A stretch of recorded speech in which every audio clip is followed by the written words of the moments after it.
हमारे रोंगटे खड़े हो जाते हैं। कोर्ट से फैसला आता है कि आपका बेटा 18 साल से ऊपर का हो चुका है। हमारे मुल्क का ये निजाम है, मुल्क अमेरिका का, हमारे मुल्क का ये निजाम है, कानून है कि जिसका बेटा 18 साल का हो जाए वो आजाद है। वो चाहे माँ का हाल ले या ना ले, माँ की खैर खैरियत पूछे या ना पूछे, हम उस पर कोई दबाव नहीं डाल सकते।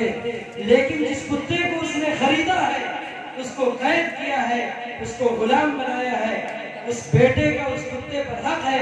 अगर उसको खाना नहीं खिलाएगा तो उसको जेल की सजा भुगतनी पड़ेगी। यह है अंग्रेजी तालीमात जिसके आज हमारे मुसलमान दिलदादा है।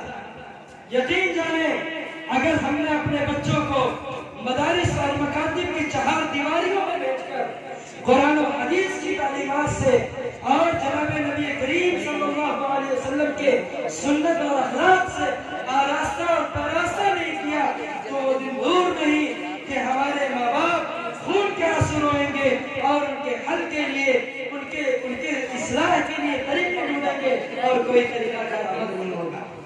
इसलिए मेरी ये इल्तिजा है, दरखास्त है, आप पढ़ाइए अपने बच्चों को अंग्रेजी स्कूलों में, इससे मैं इनकार नहीं करता। आप बनाइए अपने बच्चों को डॉक्टर, आप बनाइए अपने बच्चों को इंजीनियर। बल्कि मैं इस स्टेज से ये बात कहता हूँ कि आज मुसलमानों को एक अच्छे इंजीनियर की जरूरत है, आज मुसलमानों को एक अच्छे डॉक्टर की जरूरत है, आज मुसलमानों को एक अच्छे एडवोकेट और जजेस की जरूरत है, आज मुसलमान को एक अच्छे लीडर और कायद की जरूरत है। लेकिन ऐसा ना हो कि हमने उसको सिर्फ इंजीनियर बनाया, उसको कुरान की तालीम नहीं दी, हमने उसको सिर्फ डॉक्टर बनाया, उसको हदीस की तालीम नहीं दी, हमने उसको सिर्फ एडवोकेट बनाया, उसे जनाब मोहम्मद रसूलुल्लाह सल्लल्लाहु अलैहि वसल्लम के तरीके नहीं सिखाए, उसके अखलाक नहीं सिखाए। इसलिए आप ये अज़्म करें, इरादा करें इस हिम्मत के साथ कि इंशाअल्लाह हम अपने बच्चों को पहले मदरसे में भेजेंगे, उनको हाफिज़ कुरान बनाएंगे, उनको आलिम दीन बनाएंगे। आज मदारिस में वो ऑप्शन है कि आपका बच्चा कुरान की तालीमात के साथ हाफिज़ के साथ डॉक्टरी की तैयारी कर सकता है, इंजीनियरिंग की तैयारी कर सकता है, वकालत की तैयारी कर सकता है, LLB की पढ़ाई कर सकता है। ये निजाम बनाया गया मदारिस में। आप मदारिस के करीब आए तो सही, आप मदारिस की 4 दीवारी में आके उसके निजाम को देखें तो सही। हमारा हाल ये है कि हम मदारिस में आते भी नहीं, मकातिब में जाते भी नहीं और कहते हैं कि हाल बहुत बुरा है। अगर हमने अपने बच्चों को मदारिस के हवाले कर दिया, मकातिब के हवाले कर दिया तो हमारे बच्चे का मुस्तकबिल बर्बाद हो जाएगा। ये धोखा है हमारे अक्लों का।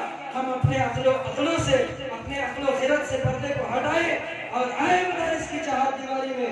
हम मदारिस वाले, हम मकातिब वाले ऐसा निजाम फराहम कर रहे हैं कि आपका बच्चा कुरान और हदीस की तालीमात के साथ एक अच्छा डॉक्टर हो, एक अच्छा आलिम हो, जो कौम को सही रुख पर ले जा सके, कौम की सही रहनुमाई कर सके, कौम को जहालत से निकाल करके हिदायत की रोशनी में ला सके, कौम को बेदीनी से निकाल कर कौम को इर्तिदाद के दहानों से बचा करके हिदायत और रोशनी में ला सके। इसी बात पर मैं अपनी बातों को खत्म करता हूँ और आपसे उम्मीद रखता हूँ कि इंशाअल्लाह आप इन बातों पर अमल करेंगे। अल्लाह ताला हमें और आपको उन बातों पर अमल करने की तौफीक अता फरमाए। आमीन।